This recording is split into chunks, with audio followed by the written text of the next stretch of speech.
are on the air, Pops. What time is it? It's Chomp time. It is Chomp time indeed. Welcome back. I am Mike. That is Pops. This is Chomp Time Podcast.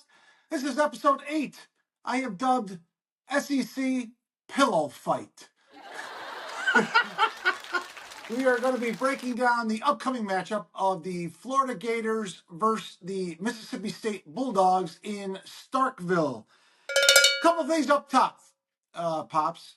Yeah. I learned a bunch of things about myself watching back episode 7. You are on fire. Other than the obvious, I need a girlfriend and maybe a hobby, and maybe to just chill out a little bit on my Gators passion. But I do have to apologize to two people. I know you don't like me to apologize, but Des Watson, I don't know who Des Watson is. He could crush me 1,000 ways from Sunday whenever he wanted. He's probably a good kid. He has worked very hard for us. I don't think he's played very well, but who am I to judge him? Jason Marshall, same kind of deal. Not a big fan of yours, but you probably worked hard in your 4 years there. Billy Napier, I'm not going to apologize to you. You're awful. The other thing is, I appeared in the first few episodes, and especially in episode 7, to just be waiting to talk, Pops.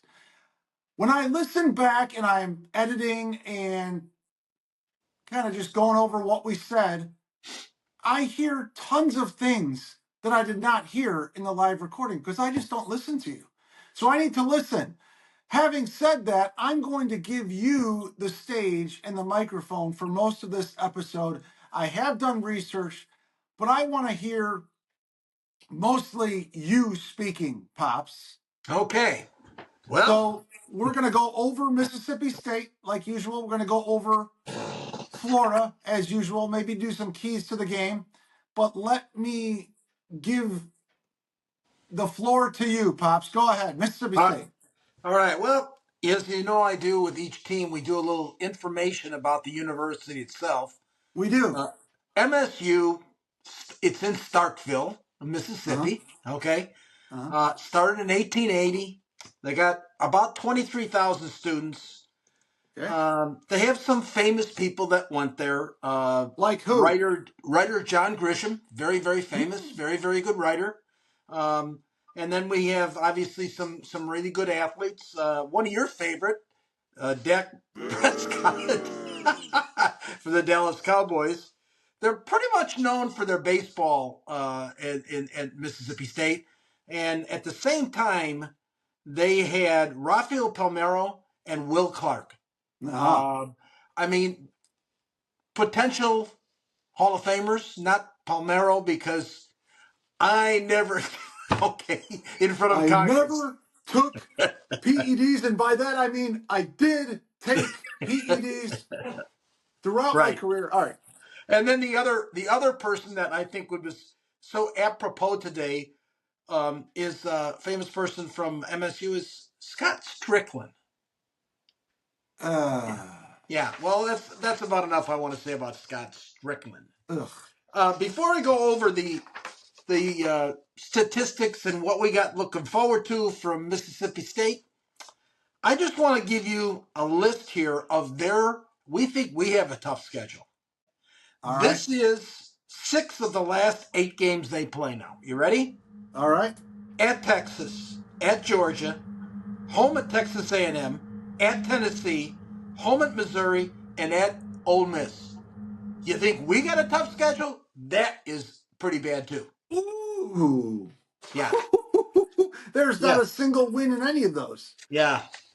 So let's kind of go over their last game here. They played Toledo. Toledo, powerhouse. Well, old Toledo beat the hell out of them 41-17. Okay? They did. Couple statistics here. Their quarterback, Mississippi State, Johnny Daniels. I'm sorry, rushing. I apologize. Their rushing guy, Johnny Daniels, carried the ball 10 times for 59 yards against Toledo. Mississippi State's guy or Toledo's guy? Mississippi State. Boy, I'm all screwed up here today. Mississippi State's guy, Johnny Daniels, carried the ball 10 times for 50 yards. 59 Okay. yards. Their quarterback, Blake, was it Stapin? Shapen, I think. Okay. 26 out of 39 for 319 yards, 2 touchdowns. Um, Pretty good. This was against Toledo at home. That is correct, sir. You hear those stats and you're thinking they won the game. You would have thought that, yeah. They had 4 receivers that had either 54 or more yards. Don't have to go through all these guys, but Right, right. they gained 92 yards rushing. Okay, that's kind of where they're at against Toledo, and they got destroyed. Just to give you a heads up here of what they've done in their combined 3 games, they averaged 32 points a game. Pretty good. All right. Okay, in rushing, they've rushed 373 yards in 3 games. Okay, Not very good. in passing, they've passed for 834 yards, 7 touchdowns. That's pretty good. It is very good. Total offense, they average 375 yards a game, and they've scored 13 touchdowns. So basically, we're facing another team that likes to pass the ball. And so this is the direct opposite of what we faced last week with Texas A&M. Texas A&M wanted to just run it down our throat. This team has decided they don't have the runners to run it down our throat, even with our defensive line, and they're going to pass the ball. So it'll be very interesting again to see how we play defense, the defensive backs and the safety, how we're going to handle this guy because he's pass happy and that's how they get their points. So that's a recap of what you have on Mississippi State. Yeah, my research says a few things. Their head coach is Jeff Levy, who's in his first year as a head coach on any level, from what I can tell. He is an offensive mind. He was the offensive coordinator UCF a few years ago, then offensive coordinator at Ole Miss under Kiffin. Then he was an offensive coordinator at Oklahoma, which he did well, and that landed him the job at Mississippi State. He's making $4.5 million a year. I picked the wrong profession.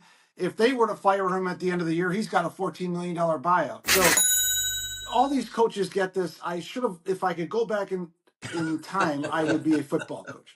But yeah, they were outscored in the last 2 games, ASU and Toledo, 55-6 combined in the first half. They do not get off to quick starts. And Florida doesn't either, as witnessed by our 20-0 deficit in the first half against A&M. Yeah, Blake Shapen is their quarterback. I have Kevon Lee as their best running back. I could be wrong at that. Against Toledo, when they lost, like you said, 41-17, Toledo had 454 total yards, and they spread it out. Toledo did 285 yards passing, 169 yards rushing. Their first-year coach still getting their feet underneath them. It's Mississippi State. I don't know. I mean, the line on this game is UF minus 5.5, UF minus 6, depending on who you look at, and the over/under is 58. So breaking down those numbers, it's basically Vegas saying UF's going to win the game 31-26. I could see that happening. I don't know. Both these teams are looking for a bounce back win. I called it the SEC pillow fight for episode 8 because these are two of the worst teams in the SEC, most people would say.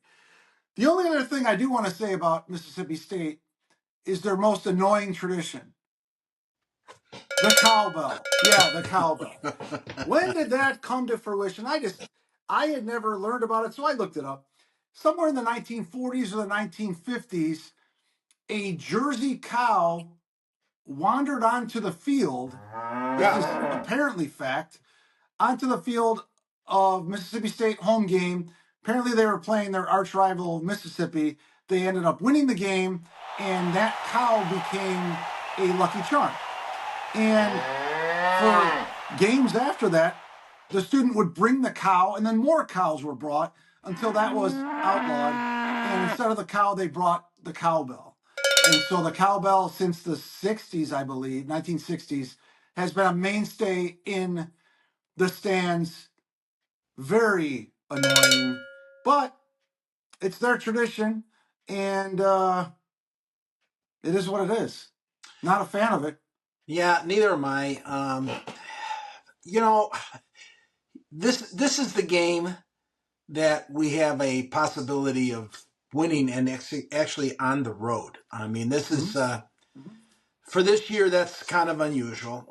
This is our first game on the road, as a matter of fact. Right. The schedule just gets horrendous from this point forward. Um, the good news is after this game, um, we have 2 weeks off. We have a bye Yes. next week, so regroup a little bit. Um, it's not a surprise. I said it in our last one. I totally expect on Monday, no matter what happens in this Mississippi State game, that coach will be let go on Monday. And the reason for that is that they couldn't get rid of him last week because short week. You're on the road, first time for freshmen on the road, and all this other good stuff. But I truly believe that the powers above, that's the board of directors and the alumni that have all the money, um, I do believe he's going to go. So I that's the only speculation I will make. I'm tired of the speculation of who's going to be the next coach. We're just going to play this game right now and see what happens. Yeah. I think we have a good opportunity. Um, I'm not happy if we're going to run the same situation of a quarterback and then the next series a quarterback. I'm hoping that maybe if we find one that's on fire, we keep him in there and let him go. The team needs a victory in the worst way.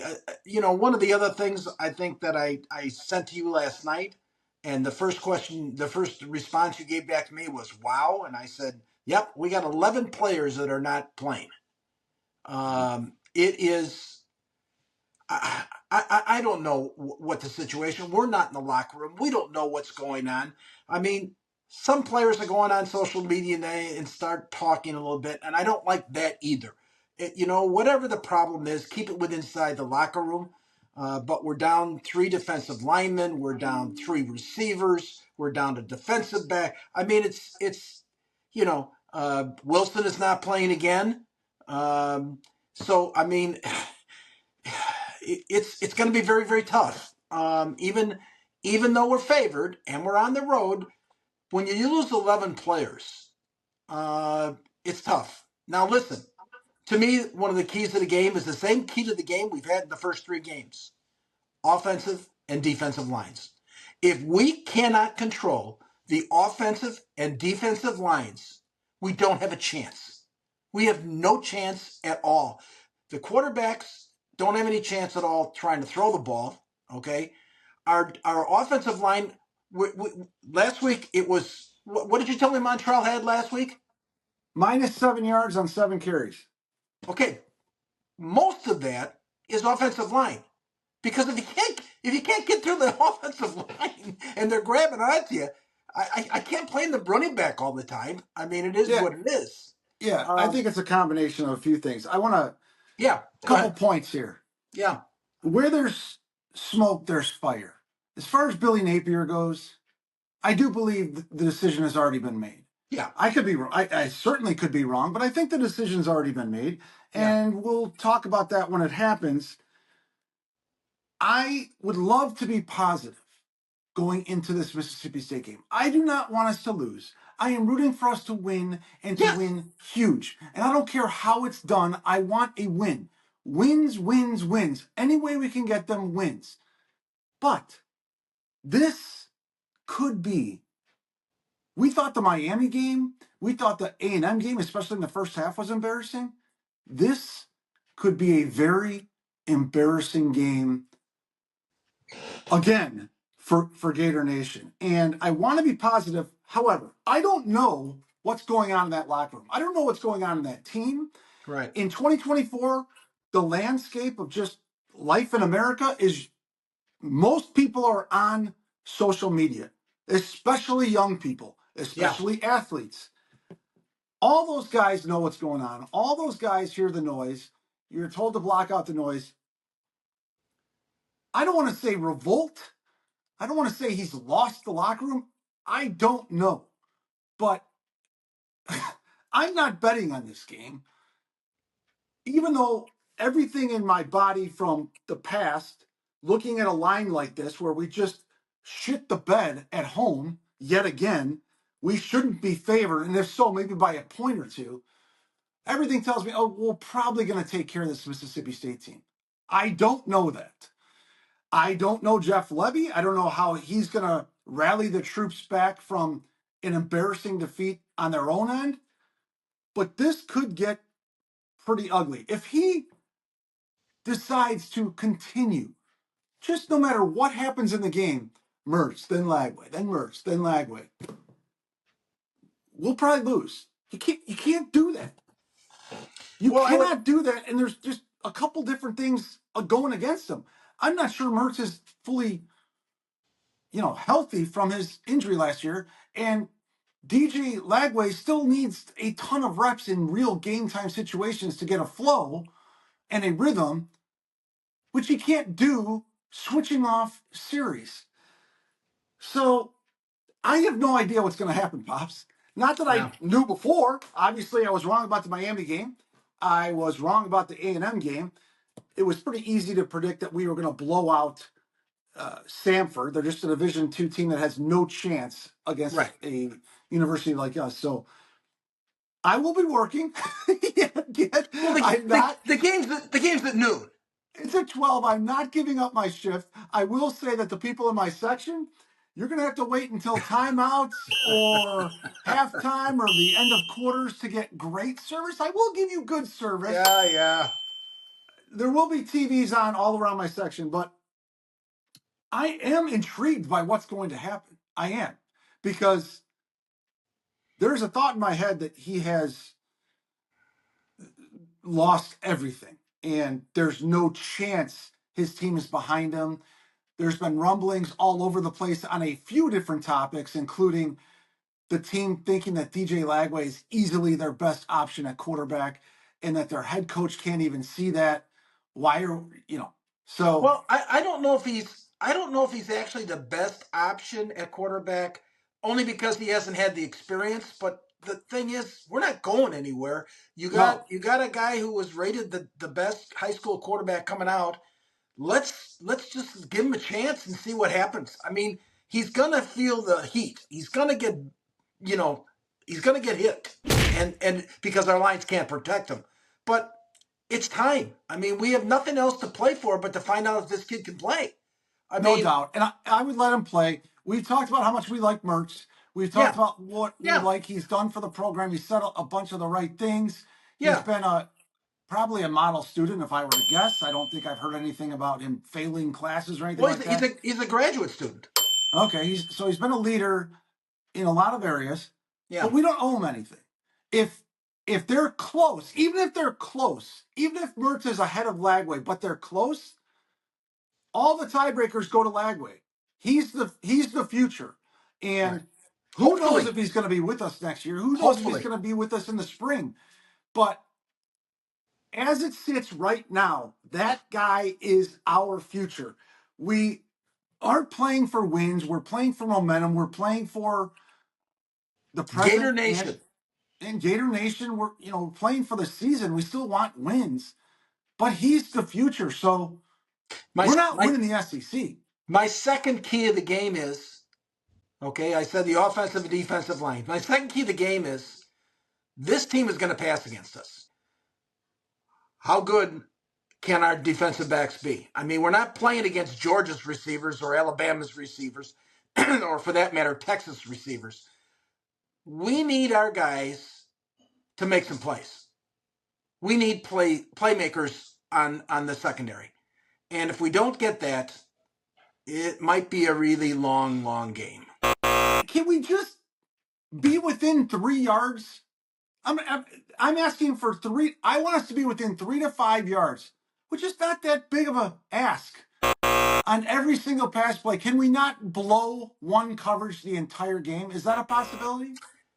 It is. And my third key of the game is I've been asking this since the first game of the season. All Can right. you give me a trick play?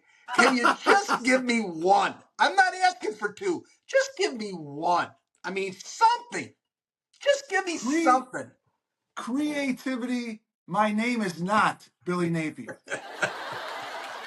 And it, Zero imagination continues to be the theme yeah, of this guy that came in as an offensive mind. This yeah, guy that came in as scared money don't make money. That was his line, Pops. That yeah, was his line. yeah. And he is the most conservative Oh, coach horrible. we have ever had. Well, we got a couple of plays here. We could have turned. You did a great impression last episode, but We got uh, another opportunity. Got another opportunity. Mississippi State coming in. Got some things we got to clean up here. Uh, we're not happy. We're not happy. We're coaches in play. We're not playing up to our standard. But there's another opportunity. Like, dude, if you're winning ball games, of course, when you're winning, it doesn't matter who you are. You're a genius. Whether you're well, quiet, whether you're loud, whether. But if you're losing, this is the time of the show right now. I'm going to say this. There was another person I didn't talk about that has a history with Mississippi State, and we know him very well too. It's Dan Mullen. Okay, yeah, Dan Mullen took Mississippi State, and for 1 week, they were at one season he was in, they were number one in the country. it was more than 1 week. I It was know, a but few but weeks. for 1 week he actually had them Mississippi State as number one team in the country. Okay, he Yes. took a 3-star, and that was with some Dak. benefits. Three of Dak Prescott as the 3-star quarterback, and made him into a 5. Mhm. And whether we like this guy or not makes no difference. This guy is the quarterback of the Dallas Cowboys. He's had success. Okay, he's had success. But Dan Mullen did this. For all others out there, they're screaming about, hey, he didn't want to recruit. He just didn't want to recruit anymore. When he came back to Florida, he didn't want to recruit. Man, would I love to have this guy back right now. I'm Well, sorry. I'm sorry. yeah, but he also quit on us. Like when he got questioned by Gator Nation and questioned by Gator reporters, he's like, "Really? You're questioning me? I helped bring 2 national titles to this school. I helped make a guy named Tebow a, global legend." Right. And his ego said, "You're questioning me?" No. But And I so then he also but gave. I also thought we didn't give him the benefit of the doubt. Okay? When things started going bad, I mean, he started off right, okay? Whether it was his players or not doesn't make any difference. He made these guys winners, okay? When it went bad this last season, okay? We didn't give this guy the benefit of the doubt. And No. sometimes that's the Gator Nation's problem. Yeah. No. We That's get that. we get crazed by this. Listen, we had a tremendous run, between basketball and football within a 5-year time period, 6-year time period. We were on fire, okay? Listen, no other team yet has won a national title in football and basketball in the same year. Probably won't happen. Probably won't happen. Right. So the Gator Nation's got to, relax a little bit, especially now with where we're at with this coach. We know he's gone, okay? He's gone. But let's hold back on all these other coaches that everybody throws out there. And I've been to blame for that because I was on the Gruden, train to Yeah. bring him in. To be continued. Yeah. Yes, I agree. I agree. Yeah. I think the blame, almost 100% of the blame, goes on you and me and all of Gator Nation for the Mullen firing and for Mullen kind of checking out before he was even fired. It seemed like he Right. was not a good recruiter, but he could have easily hired some other people in the offseason to get on that. His Can't development get him of back. We're never going to get him back, and that's fine. his But development of players was yeah, really, really good. very good. He's an offensive mind, very good, Yeah. and we can't get him back. That was mostly our fault. Now, in the Yeah. case of Billy Napier, everyone, including Gator Nation, is correct in Yeah. that this guy is not an offensive mind. He's not a head coach. He has no idea how to pool resources together. The more staff he has, it looks the more inept he is. He's So, not an SEC head coach. Period. End of story. yeah, I mean that's pretty obvious through two years and 3 games. So So what do you got as the final score, my friend, for this Mississippi State game? my prediction for the final score is Mississippi State 34, Gators 20. I think we're going to lose. I do. I don't. I would love us to win 70-0, but This I might think we're going to lose. this might be the last game that I have as favorite. I have us winning 28-27. 28-27 and a nail biter, Pop says. Yeah. Well, I hope that you are correct. I hope we win. I hope we blow them out.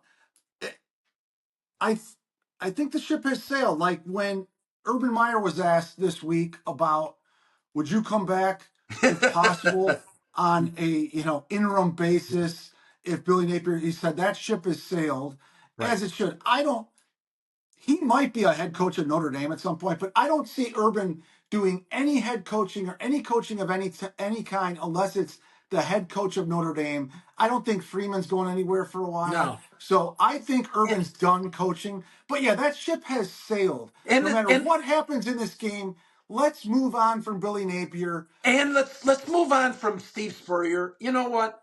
Spurrier is not coming back to be the interim coach. You know, No. this social media thing with Steve Spurrier, please.